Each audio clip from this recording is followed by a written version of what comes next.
Friends, welcome to academic zone. आज हम लोग का टॉपिक है अ न्यू कंजर्वेटिज्म आफ्टर 1815।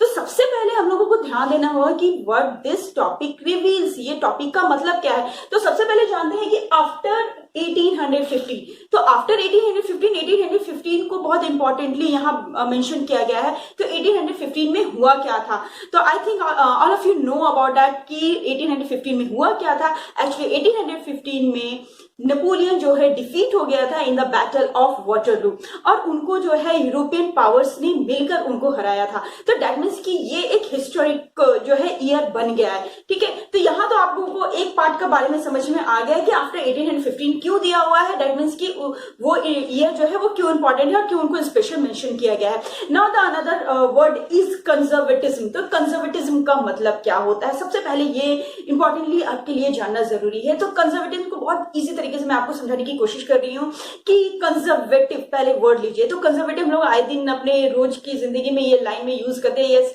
अरे वो तो बहुत कंजर्वेटिव माइंड का है। तो ये कंजर्वेटिव मतलब क्या होता है, कंजर्वेटिव मतलब कि जो अपने बहुत ट्रेडिशन से जुड़ा हुआ है, कल्चर से जुड़ा हुआ है, थोड़ी सी पुरानी सोच रखता हो, उसको हम लोग कंजर्वेटिव कहते हैं। ठीक है, खाली इसमें सिर्फ इसमें वन ISM लगा दिया गया है, that mean conservatism. That means कि उससे रिलेटेड जो सोच रखते हैं they are said to be conservatism. बहुत इजीली यहाँ आपको समझते हैं। हाँ, बल्कि यहाँ पर हम लोग पुराने वो ट्रेडिशन, किस ट्रेडिशन की बात हो रही है तो वो हम लोग आपको मैं आपको बाद में समझाऊंगी कि ये कंजर्वेटिज्म किसकी बात हो रही है। ठीक है, अब जो है ये टॉपिक स्टार्ट करने से पहले हम लोग बात करते हैं कि जो सेक्शन हम लोग का चल रहा है, the section is about the rise of the making of nationalism in Europe. तो ये जो नेशनलिज्म का मेकिंग है उसमें हम लोगों ने काफी वन बाय वन एक एक जो सब टॉपिक है वो हम लोग क्लियर करते जा रहे हैं। जिसमें पहले टॉपिक में हम लोग जाना था कि जब नेशन स्टेट फॉर्मेशन नहीं हुआ था यूरोप में तब वहां क्या था। तो हम लोग ने जाना था कि किस तरह से यूरोप में जो वैसे स्टेट्स तो नहीं थे, कंट्रीज तो नहीं थे, तो it was divided into monarchies, duchies और कैंटोन्स में जो आर्मी मिलिट्री जो थी उसमें डिवाइडेड थी। उसके बाद हम लोग ने बात की थी about the aristocracy and the emerging middle class. और इमर्जिंग मिडिल क्लास की एक अपनी सोच आ रही थी, what is that, that is the nationalism. और वो कैसा नेशनलिज्म की बात कर रहे थे, लिबरल नेशनलिज्म की बात कर रहे थे, जो हम लोग ने लास्ट टॉपिक में, लास्ट वीडियो में हम लोग ने पढ़ा था अबाउट द लिबरल नेशनलिज्म, जिसको हम लोग ने दो पार्ट में बहुत अच्छे से समझा था, about the related with the political sphere और इकोनॉमिक स्फीयर में हम लोग बात की थी। ठीक है, अब ये बात हो रही है कि यहां तक तो ठीक है, it is about the emerging middle class. ठीक है, लेकिन सिर्फ मिडिल क्लास तो थे नहीं। ठीक है, यह सबकी सोच लिबरल तो नहीं थी, तो क्या कुछ कोई सेक्शन तो ऐसा भी था जो अपने पुरानी सोच को रख रहा था। Yes, there was a section जो अपने पुरानी सोच को रख रहा था, कंजर्वेटिव सोच को रख रहा था। और ये कह ले कि उस समय दे वर द पावरफुल वन, उस समय को लेकर वो लोग पावरफुल थे, क्योंकि बैटल ऑफ वाटरलू में नेपोलियन को हराने वाले जो 4 इंपॉर्टेंट कंट्रीज के हम लोग नाम लेंगे, about the Russia, Prussia, Britain और ऑस्ट्रिया। ठीक है, ये वो लोग, ये यूरोपियन पावर्स थे जिन्होंने नेपोलियन को डिफीट किया था। और अब उनकी सोच को हम लोग जानने की कोशिश करेंगे कि वो लोग सोचते क्या थे। ठीक है, और उसके बाद हम लोग बात करेंगे कि नेपोलियन को डिफीट करने के बाद देयर हैड अ ट्रीटी, उसके बाद एक ट्रीटी हुई थी, ट्रीटी ऑफ वियना। कोई भी बैटल होता है, कोई भी वॉर होता है, उसके बाद एक ट्रीटी होती है। तो ये ट्रीटी में के फीचर्स क्या थे इसके बारे में हम लोग जानेंगे। तो ये टॉपिक जो है आपके लिए काफी इंपॉर्टेंट होने वाले हैं और इसके क्वेश्चन भी आपके लिए बहुत इंपॉर्टेंट होगा, जो हम लोग मैं आपको लास्ट में डिस्कस करूंगी। तो let's start to know about their about the conservatism. तो सबसे पहले हम लोग जानते हैं कि पहले तो मैंने आपको बता दिया about the meaning of conservatism. ठीक है, अब ये कंजर्वेटिव जो सोच रख रहे थे, मैंने आपको बताया कि जो यूरोपियन पावर्स थे वो लोग मिलकर जो है एक नया फीचर्स तैयार कर रहे थे। तो वो लोग जो है उन लोगों की सोच थोड़ी कंजर्वेटिव कहेंगे, कंजर्वेटिज्म को वो लोग रिलेट कर रहे थे। तो उन लोग मानना क्या था, मीन्स कंजर्वेटिव थॉट अगर था उन लोगों का तो उन लोगों की बिलीफ क्या था। तो यहाँ मैंने टॉपिक बना रखा है belief of the conservatism. Conservatism सोचते कैसे थे। तो first of all, traditional institution of state and society should be preserve. That means की traditional institution, now let me tell you, ये ट्रेडिशनल इंस्टीट्यूशन किस चीज की बात कर रहे हैं। तो लेट मी चाहिए कि ट्रेडिशनल इंस्टीट्यूशन का मतलब ये लोग बात कर रहे हैं अबाउट द मोनार्कीज, चर्च या फिर सोशल हायरार्कीज। जो सोशल अगर हम लोग याद होगा आपको, फ्रेंच रिवॉल्यूशन में हम लोग ने पढ़ा था about the level, about the state, first state, second state, third state. That means की डिफरेंट लेवल था। तो यहाँ पर इसी की बात हो रही है कि वो लोग उस अपनी पुरानी सोच को लेकर जो है ये लोग चलना चाह रहे थे। दैट मींस की traditional institution of state and society should be preserve. That means की ये जो मोनार्कीज है, जो प्रॉपर्टी है, फैमिली है, जो पुरानी सोच वाले, ठीक है, जिस तरह से ट्रेडिशनली चला आ रहा था, ये उसको प्रिजर्व करना चाह रहे थे। दैट मींस की वही सिस्टम जो है फिर से चले। ये क्लियर हो गया कि ये हम लोग जो बात कर रहे थे कि वो कंजर्वेटिव थॉट की, तो यहाँ पर वो कंजर्वेटिव थॉट जो है क्लियर रिलेट हो रहा है। Next is not propose a return to society of pre revolutionary days. यहाँ थोड़ा सा आप ध्यान दीजिएगा, अभी मैंने कहा कि वो लोग चाह रहे थे कि पुरानी चीजें जो पुराने ट्रेडिशन थे उसको प्रिजर्व किया जाए, but let me tell you कि हाँ कंजर्वेटिव थे, लेकिन ये लोग जो है पूरा का पूरा प्री रिवोल्यूशनरी डेज में वापस नहीं जाना चाह रहे थे। प्री रिवोल्यूशनरी मतलब कि रिवॉल्यूशन से पहले, अगर फ्रेंच रिवॉल्यूशन की बात हो रही है, फ्रेंच रिवॉल्यूशन से पहले क्या था, ठीक है, 3 स्टेट्स था, किस तरह से प्रिविलेजेस था मोनार्कीज को, फर्स्ट स्टेट और सेकंड स्टेट को बाय बर्थ जो प्रिविलेजेस था, वो सारी चीजें थी, या फिर जो चेंजेस आए थे, जो मॉडर्नाइजेशन नेपोलियन ने लेके आया था, इससे ये लोग काफी वाकिफ थे और ये लोग चाह रहे थे कि ट्रेडिशनल वे में वो लोग चले, ठीक है, लेकिन वो मॉडर्निटी को भी ये लोग अडॉप्ट करना चाह रहे थे। इसलिए यहाँ पर बात हो रही है कि they don't want to return to the pre revolutionary days. Pre revolutionary days में ये लोग वापस नहीं जाना चाह रहे थे, ठीक है। Institution that strengthen the autocratic monarchies of Europe. Clear है कि ये लोग मोनार्की सिस्टम वापस से लाना चाह रहे थे, ठीक है, लेकिन मोनार्की सिस्टम में भी वो लोग मॉडर्निटी, ऐसा होता है ना कि कई बार ऐसा चीजें होती है कि हम लोग पुरानी चीजों को साथ में लेके चलते हैं, लेकिन उसमें एक मॉडर्न चीजें जो है उसमें इंक्लूड करते जाते हैं कि हाँ मेरा ट्रेडिशन भी साथ साथ चलता रहे और उसमें थोड़ी चेंजेस भी रहे। तो yes, there thinking was that कि मॉडर्निटी, मोनार्की सिस्टम तो वापस आ जाए लेकिन उसमें चेंजेस जरूर हो, जैसे आर्मीज हो जो है वो मॉडर्न आर्मीज हो, या फिर जो ब्यूरोक्रेसी हो, ये सारी चीजों को वो लोग जो है चाहते थे कि एक मॉडर्न तरीके से जो है वो पेश हो, बल्कि ट्रेडिशनल किस वे में बात हो रही है, चर्च और मोनार्की जो है वो पावरफुल हो, तो इस चीज की बात हो रही है। तो यहाँ क्लियर है कि उनका बिलीफ था कि ट्रेडिशनल इंस्टीट्यूशन में जो है वो स्ट्रेंथन हो, लेकिन उसमें एक चेंजेस जरूर आए। ऐसा नहीं है कि एकदम पूरा का पूरा वो लोग प्री रिवोल्यूशनरी डेज में, यानी फ्रेंच रिवोल्यूशन से पहले जैसे सोसाइटी थी, बिल्कुल उसमें ये लोग वापस नहीं जाना चाह रहे थे। That was the belief of conservatism, ठीक है। तो यहाँ तक क्लियर हो गया। अब चलते हैं हम लोग का जो नेक्स्ट जो पैरा होगा, उसमें आप लोगों ने देखा होगा कि उसमें after the defeat of Napoleon के डिफीट के बाद, तो नेपोलियन कब डिफीट हुआ था? इन द ईयर 1815 में नेपोलियन के डिफीट के बाद ये जो पावरफुल कंट्रीज थे, जो यूरोपियन पावर्स के जिनको नाम दिया गया है, किनका किनका, रशिया, प्रशिया, ऑस्ट्रिया, ब्रिटेन, ठीक है, ये लोग वियना में एक मीटिंग किया, दे हैव अ कांग्रेस, एक मीटिंग हुई जिसको होस्ट कर रहे थे मेटरनिक, ओके, ड्यूक मेटरनिक जो है इसको होस्ट कर रहे थे, लीड कर रहे थे। तो यहाँ पर ये लेकिन ये ट्रीटी ऑफ वियना में क्या डिसीजन लिया गया? हर बार एक बैटल और वॉर के बाद जो है कुछ डिसीजन ली जाती है, तो यहाँ पर भी डेफिनेटली कोई ना कोई डिसीजन लिया गया होगा। तो let's discuss about the features of treaty of Vienna, जो आपके क्वेश्चन के लिए बहुत बहुत बहुत इंपॉर्टेंट है, आप बहुत अच्छे से समझिएगा, ठीक है। Here I have wrote some points of it, और इस पॉइंट्स को वन बाय वन अगर हम लोग कैरी ऑन करेंगे तो आपको बहुत अच्छे से समझ में आ जाएगा। तो ये तो बात क्लियर हो गया कि सबसे पहले की ट्रीटी हुई कहाँ थी? Treaty held at Vienna, Austria, ठीक है, इन द ईयर 1815, और होस्ट कौन कर रहे थे? ड्यूक मेटरनिक जो है वो ऑस्ट्रियन चांसलर थे, वो उसे होस्ट कर रहे थे, लीड कर रहे थे, ठीक है। तो इसमें सबसे पहले बात हो रही है कि ट्रीटी ऑफ वियना का ऑब्जेक्टिव क्या था? ऑब्जेक्टिव मतलब कि उसमें मेन मकसद क्या था इस ट्रीटी को करने का? तो मेन मकसद क्या था? Objective of Vienna Congress, undoing the changes came in Europe during the Napoleonic war.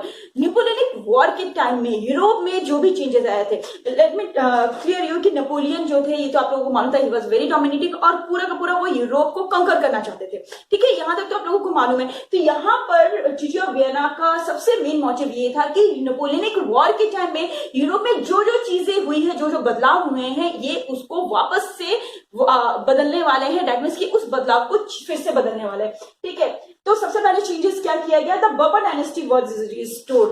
Bourbon dynasty, कुछ याद आया? Bourbon dynasty in class 9, yes, Louis 16 French revolution हम लोगों ने पढ़ा था। तो सबसे पहले हम लोग ने यही बात की थी अबाउट कि बर्बन डायनेस्टी के लुइस 16 जो है वो असेंडेड द थ्रोन, यही बात हम लोग किए थे ना, yes this is talking about that बर्बर डायनेस्टी।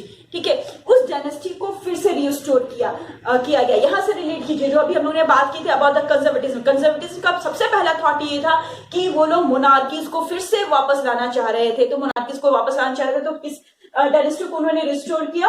बर्बर डायनेस्टी को उन्होंने फिर से रिस्टोर किया इन फ्रांस। ठीक है, यहाँ फैसले, क्योंकि नेपोलियन बिलोंग टू फ्रांस, बहुत सारी चेंजेस उन्होंने फ्रांस से ही की थी, तो यहाँ फ्रांस को ही लेके सबसे पहले फैसले लिए गए थे, तो बर्बर डायनेस्टी को रिस्टोर किया गया।